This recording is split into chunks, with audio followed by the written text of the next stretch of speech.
Halo Sobat Koridor dimanapun Anda berada. Kali ini kita bersama narasumber yang luar biasa. Di sini ada Mbak Eno selaku owner dari Kino Cafe.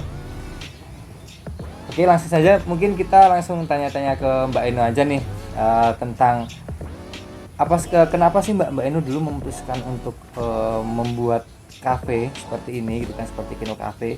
Apakah terkait dengan tren kopi di Yogyakarta yang semakin marak dan demand perkopian duniawi yang semakin tinggi atau seperti apa gitu? Jadi gini, aku mengawali sebenarnya aku membuka Kino Coffee itu di akhir pandemi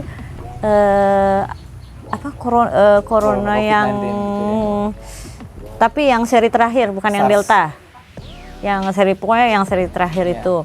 Jadi waktu itu kan memang lagi marak, bahkan di Jogja ini tuh ada 3.000 lebih kedai kopi yang terdaftar ya. Dan ketika pandemi, mereka hilang, bahkan yang namanya Gudu yang ramai banget itu mereka mungkin nggak BP ya. Terus di tengah jalan mereka harus tutup gitu. Dan waktu itu banyak juga orang kan yang waktu itu banyak orang yang seperti aku ya, diharuskan bekerja, tapi tempat yang nyaman kita bekerja itu ternyata tutup gitu.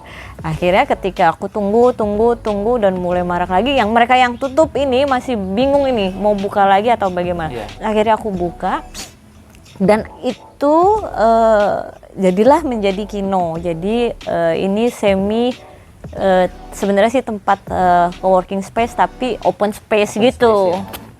Gitu. Oke, kalau untuk dari data yang 3.000 kedai di Jogja itu Mbak, kira-kira untuk bisnis kafe sendiri nih buat para calon pengembang bisnis kafe atau yang mau bikin bisnis kafe gitu, masih ada peluang nggak sih? Oh masih, jadi gini, kebetulan kan waktu itu aku di Sewon ini ketika aku buka itu baru ada 4. Jadi bagian Bantul itu masih dikit sekali, semua terpusat di kota dengan desain yang waktu itu lagi musimnya industrial. Pokoknya di mana-mana semen gitu, terus kaca-kaca, pokoknya gede banget gitu. Nah ternyata kan tapi kita tidak menjawab itu juga. Maksudnya itu adalah mungkin tren yang dibawa dari kota Jakarta menuju Jogja. Tapi di Jogja sendiri kan kita masih ada mungkin buat orang Jogja bagus sekali gitu. Tapi bagi orang di Jogja kan nggak hanya orang Jakarta ya. Dan di sini aku kenapa ternyata ketika aku dekat dengan kampus-kampus ini banyak orang-orang dari luar kota juga.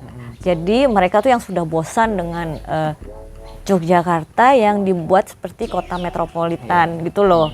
Jadi sama mereka tuh dirubah konsepnya gitu. Padahal mereka ini akhirnya kita ketinggalan yang sebenarnya mix sih. Kalau misalnya lihat dari luar mungkin agak modern begitu, agak ke belakang ada space yang untuk menjawab anak-anak itu. Dan ternyata mereka itu membawa kopi-kopi kekinian. Kopi kekinian itu banyak lah, maksudnya kopi yang trending waktu itu kopi susu gula aren. Pokoknya kamu bukan coffee shop kalau nggak ada kopi susu gula aren gitu kan trendingnya. Tapi kan ternyata di situ itu sebenarnya kita masih punya manualan. Di manual itu kita bisa mengenalkan bean dari Nusantara, specialty kopi, dan itu yang harus kita kembangkan. Maksudnya itu yang harus kita edukasi ke orang-orang itu. Dan di sini kan di mahasiswa itu kan setiap tahunnya ganti nih. Sebenarnya mereka yang datang ya pasti berubah-ubah gitu, ganti lagi itu nggak ada tempat yang nggak maksudnya nggak ada tempat yang sebenarnya bosan ke sana, karena bukan tempatnya yang itu aja, tapi kan orangnya yang ganti-ganti gitu. Jadi nggak usah takut, itu pasti akan berkembang terus kok gitu. Maksudku kalau misalnya mau buka di sekarang di Pleret, di Gunung Kidul itu banyak coffee shop yang ini, dan itu menjawab orang-orang yang orang-orang Jakarta yang bosan dengan coffee shop yang modern ya gitu. Mereka justru lebih membutuhkan yang banyak space hijaunya seperti itu. Iya, makanya lebih minggir kan. Sekarang kan coffee shop di pinggiran mereka lebih ramai karena emang mereka tetap menjaga ini lokal local wisdom, local pride gitu. Itu emang yang bagus sih kayak gitu sebenarnya. Tuh. Berarti untuk peluang bisnis kafe ini tetap tinggi ya peluangnya ke depan? Karena kan nggak cuman kopi susu gula aren ya, masih banyak yang lain. Oke. Gitu. Oke, mungkin cukup sekian percakapan singkat kita dengan Mbak Eno. Sampai jumpa di konten selanjutnya. Bye bye. Dah. Rokokku kelihatan.